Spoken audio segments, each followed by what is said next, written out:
بنگلہ دیش ایک نیا جنم لے رہا ہے۔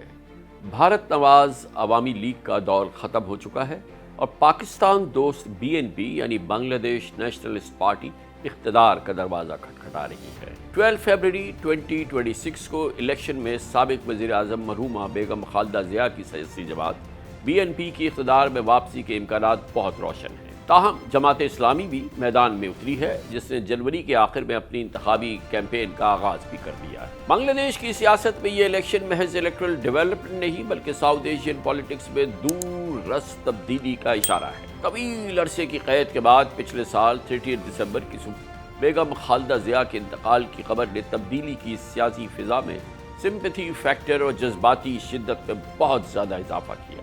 اب سابق صدر جنرل ضیاء الرحمان اور سابق وزیر اعظم بیگم خالدہ ضیاء مرحومہ کے سیاسی جانشین ان کے بڑے بیٹے طارق رحمان کا اقتدار تک پہنچنا کسی حد تک یقینی لگ رہا ہے۔ اس پورے عمل میں سب سے زیادہ توجہ طلب اسپیکٹ یہ ہے کہ ساؤتھ ایشیا میں بھارت کا انفلوئنس جو برسوں سے ان ویورنگ یا غیر متزلزل تھا، اچانک زمین بوس ہو چکا ہے۔ If we are in the government, we need to provide jobs for the young people.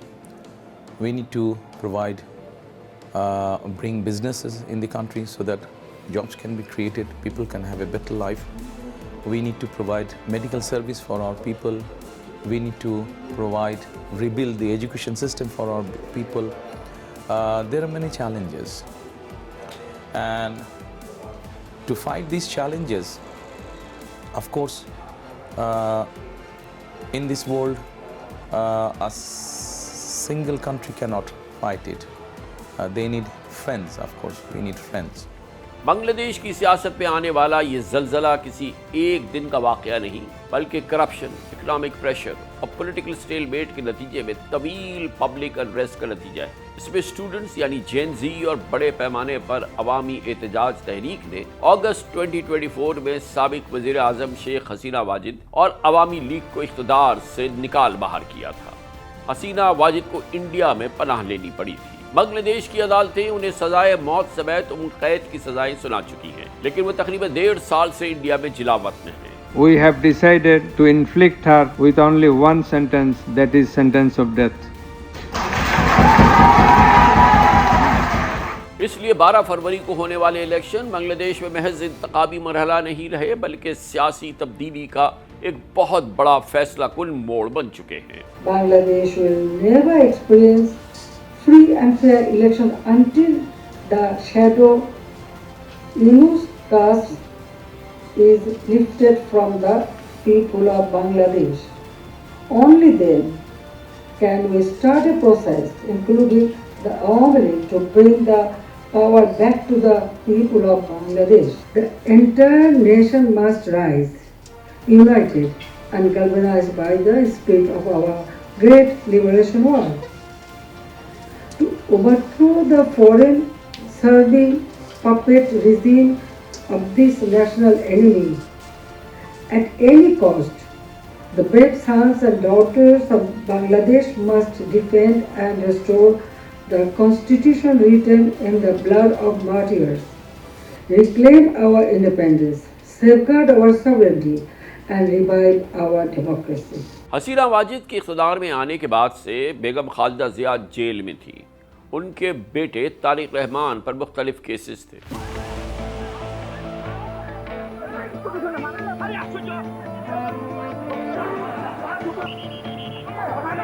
لیکن حسینہ واجد کی حکومت کے خاتمے کے بعد ڈاکٹر محمد یونس کے انٹرم گورنمنٹ میں خالدہ ضیاء اور ان کے بیٹے کے خلاف تمام کیسز ختم ہو گئے۔ طارق رحمان اپنی والدہ بیگم خالدہ ضیاء کے انتقال سے صرف 5 روز پہلے 17 سال کی جلا وطنی کے بعد لندن سے ڈھاکہ واپس آئے تھے۔